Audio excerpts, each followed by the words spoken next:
And we right back to the N.y.a show. Let me go ahead and do my shouts out as always. And we pick up how this beautiful Thursday went for y'all. I hope that my Thursday has been a great one and a blessed one, a safe one, and everybody's in places they should. Great Thursday like this.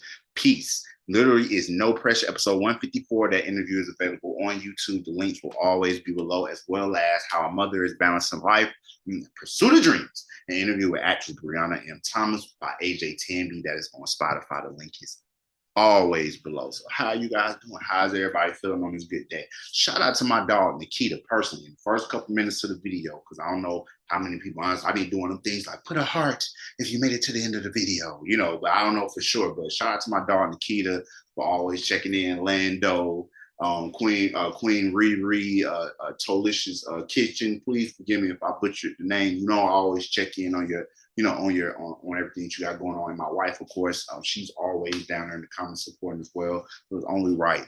Now, let's talk about this story right here, which says Somaliland, children's education impacted by recurring droughts. We all know what droughts are, right? When there's no rain. You get what I'm saying? I experienced things like this back when I was in like the 5th grade, 6th grade. These kind of things were happening in Georgia, where they were saying, yo, you don't go out, we catch you outside watering your grass, it's an issue. None of that playing out there in the water fights with the kids, it's an issue. These are things that were going on when it was a drought, even here. So we talk about Somaliland, which I wanted to show, I wanted to show that to you here on the map. Say, look, Somaliland looks all right. It's to say its official republic is unrecognized sovereign state in the Horn of Africa. So don't let them ever get anything of impact in this, in this world, because they're not recognized as a sovereign state. So who knows what the people in charge in that region will try to do to the people of Somaliland if they actually decided to actually, they ended up, get some superstar, get some type of anything that makes that country richer, and those people are unrecognized. That becomes tricky. That gets real tricky. Now let's talk about how the drought is impacting who we care about, the children. Now, let me get my sound queued up correctly. Share. After 5 consecutive failed rainy seasons in Somaliland, resource scarcity means many families are struggling to provide for their children's education. At Buldid Primary School, one of 300 schools supported by a grant from the Global Partnership for Education, students are given free meals to help their learning. And shout out to the United States, because with everything going on and what they say across the world, the United States like to be the security of the world, Craig. The United States like to be security of the world, but they are helping in this effort to help these children. Right now, I'm in 7th grade in primary school. When I finish 8th grade, then I'll join secondary. When I graduate from secondary, I'll go to university. I'll work hard to achieve my dream of becoming a teacher, God willing. God willing, and she will become a teacher. It's so great that they got this young lady to get on the camera at her young age to speak. They're translating what she's saying, but I really think that these young ladies are tremendous for keeping going to school.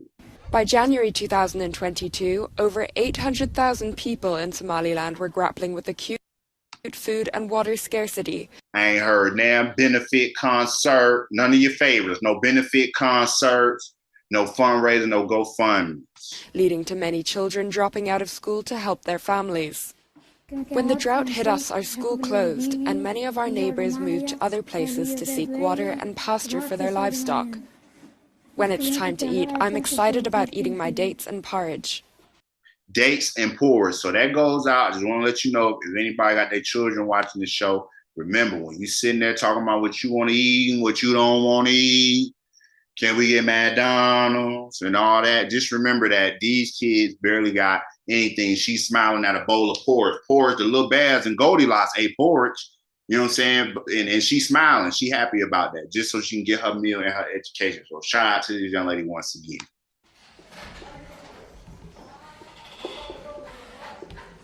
The recurring droughts led to the closure of 74 schools, impacting nearly 6,000 school children.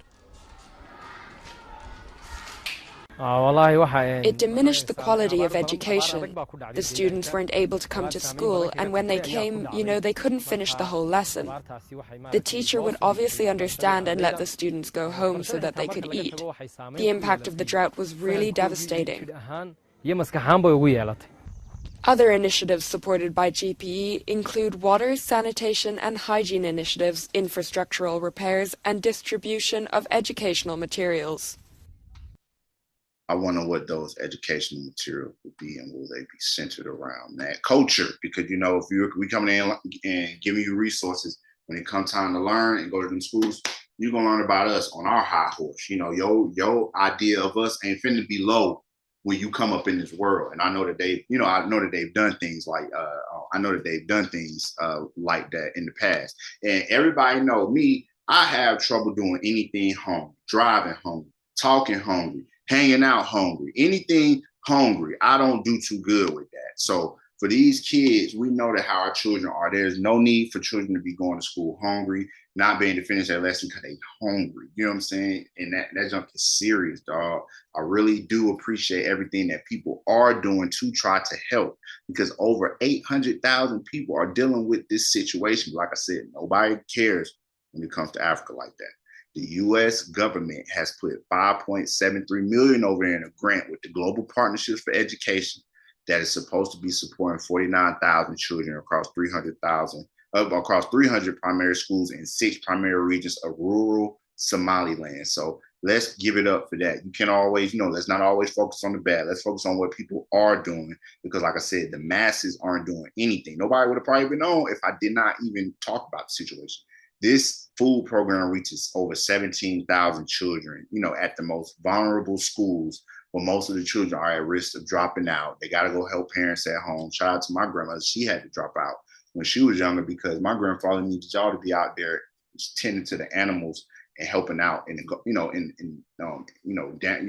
helping out on the farm. So let's clap it up for everybody that is trying to contribute to help these children over in Somaliland as children try to continue their education in the midst of adversity. So that's one thing that we must always remember, because what happens to a dream deferred, as Langston Hughes would say, God bless the dead. So let's always, remember that no matter what we're going through over here, our children get to get up for the most part. And children in America deal with the same issue. Can't start school because mama ain't got the money for the books and the clothes and the uniforms and all that. We go through that here. Then in other countries, you got it where like, it's been a drought. There's no rain. The crops not growing. Food not coming in like it's supposed to. We got to depend on external factors to bring the food in. So y'all let me know what y'all thoughts are on this story. Children again help. More help would be grateful. Of course, share the story out there. Everybody know what's going on. It's the N.y.a show, and I appreciate y'all as always. I'll let y'all next time.